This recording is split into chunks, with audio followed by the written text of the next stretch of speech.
বিধায়কের কেসেট বাজে আমার সিএম এর সাথে ভালো সম্পর্ক, সিএম এ আমরা ডাকিয়ে নিয়ে আমার উন্নয়নের কথা হই। কেসেট বাজাইতে বাজাইতে আমরা শুনতে শুনতে খানো উপরে হয়ে গেছে। আমরা খানা হইতো কি দেখতে তাইনে রাস্তায় কেন খানা হয়ে গেছে তাইনে বাড়ি গ্রামের রাস্তা এতদিন থেকে খারাপ, 1 ফুটা ভাত্তর দিবার ক্ষমতা নেই। বাইগ্রাম রেল গেটের সামনে এত বড় বড় গর্ত, এই জায়গাটা সংস্কার করবার আগে এই বিধায়কের সিএম বা তাই সমষ্টির তাইনে বাড়ির গাতাই দিন করতে পারবে না। আমরা যখন চোখের সামনে যখন দেখবো কোনো কিছু বাজে ঘটনা, তখন আমরা কোনো হে ভগবান হে ঈশ্বর রক্ষা করুন আমাদের। আমি যে ফুটেজটা দেখা যায় এটা হইল রাস্তা, এইটা হইল একটা উন্নয়নের নমুনা। আমরা বর্তমানে আছে হইল দক্ষিণ করিমগঞ্জ সমষ্টি, যে রাস্তাটা এই রাস্তাটা দক্ষিণ করিমগঞ্জ সমষ্টি, আর এটা সবচেয়ে ডেভেলপ সমষ্টি এবং সৌভাগ্যবান আমরা এই সমষ্টির একবার মন্ত্রী পাইছি, একবার ক্যাবিনেট আরও বিভিন্নতা পাইছি, ডেভেলপ সত্যি।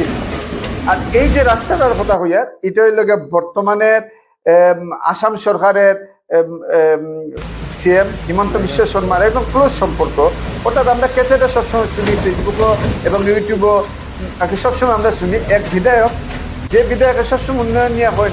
আমার সিএম এর সাথে খুব ভালো সম্পর্ক, সিএম আমার খুব ঘনিষ্ঠ মানুষ, সিএম এ বিজেপির যত বিধায়ক আছেন মন্ত্রী আছেন তার চেয়ে বেশি আমার টেকা দেন, 20 কোটি 50 কোটি 70 কোটি, এই টাকাগুলা নিয়ে সমষ্টির উন্নয়ন হয়। আর এই সমষ্টি হইল বাড়িগ্রাম, যেটা জ্বলন্ত উদাহরণ আপনার সম্মুখে তুলিয়া ধরিয়া। এই যে গর্ত যে দেখরা গাড়িগুলা যার, এটা হইল দক্ষিণ করিমগঞ্জ সমষ্টির বাড়িগ্রাম বাজারের, যে বাজারের দুরবস্থা। বিগত দিনে আমরা ধর্নাথ বইছিলাম, আগে ধর্নাথ বইয়া তখন মন্ত্রী বিধায়ক কৃষ্ণেন্দু পাল মহাশয়ের সহযোগিতায় এবং আমরা মিশন রঞ্জন দাসের সহযোগিতায় আমরা এই জায়গাটা কাজ করাইতাম পারছি। তখন এই ক্যাসেটগুলা বাজাইছিলাম। আমরা যে বিধায়ক যে আসুন বিধায়কের ক্যাসেট বাজাই আমার সিএম এর সাথে ভালো সম্পর্ক, সিএম এ আমরা ডাকিয়ে নিয়ে আমার উন্নয়নের কথা হই।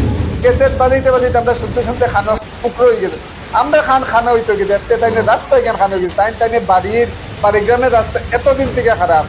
আর প্রত্যেকটা দিন এই জায়গাতে অ্যাক্সিডেন্ট হয়, 1 ফুটা ভাত্তর দিবার ক্ষমতা নেই। এগুলো আর বিস্কুটিকা খালি টেকাই গুণ ফেসবুকের মাধ্যমে আর আমরা দেখি আর কি টেকাটাই না 5 কোটি 10 কোটি। আর এত সৌভাগ্যবান আমরা যে এই রাস্তাটার সংস্কার হয়েছে না। এই জায়গার থেকে আর বাইগ্রাম রেল গেটের সামনে এত বড় বড় গর্ত, এই জায়গাটা সংস্কার করবার আগে এই বিধায়কের সিএম এর যে ডাইনাতে, এটা হলো বাম হাত, এটা ডাইনাতের যে এমএলএ, এই এমএলএ যাই হোক, আমি খোয়ার মূল উদ্দেশ্য হইল গিয়া এত ডেভেলপড হয়েছে এই এরিয়ার গাথাগুলা পর্যন্ত বড়াইবার এই ক্যাপাসিটিটা নাই। এবং যাই হোক আমরা সৌভাগ্যবান, গাথা লইয়া আমরা গতদিনও কইছি না ফাত্তরিগুঞ্জ আর গিয়া দুইয়া ফাত্তরিগুঞ্জ জায়গা বাইগ্রামের তো রাস্তার অবস্থা দেখছেন। যাই হোক, যে এমএলএ আমরা শুনিয়া সোশ্যাল মিডিয়া আরো আমরা শুনতাম যে 50 কোটি 100 কোটি সিএম হিমন্ত বিশ্ব শর্মা আমরা দক্ষিণ করিমগঞ্জের বিধায়করা দিরা আর ডেভেলপ দিদা কোন জায়গা কোন কাতার দিয়ে হওয়ার এটা। যাই হোক, তাই চৌকের সামনে তাই গ্রামে তাই ফারার এই চৌকের সামনে আমরা এইরকম আগে খিদা কইতাম, গর্ববোধ করিয়া কইতাম বাজিয়ার আমরা যে আমরা এক এমএলএ পাইছিলাম বা তাই সমষ্টির তাই বাড়ির গাতাই দিন করতে পারবে না। আর আমার হিমন্ত বিশ্ব, যাই হোক আমরা এখানে দেখি আর কৃষ্ণেন্দু পাল মহাশয় চৌকল আসছে না, নিশ্চয় আমরা 10 থেকে 15 দিনের ভিতরে এটা 100% ডেভেলপ হইব, এইটাই আশা।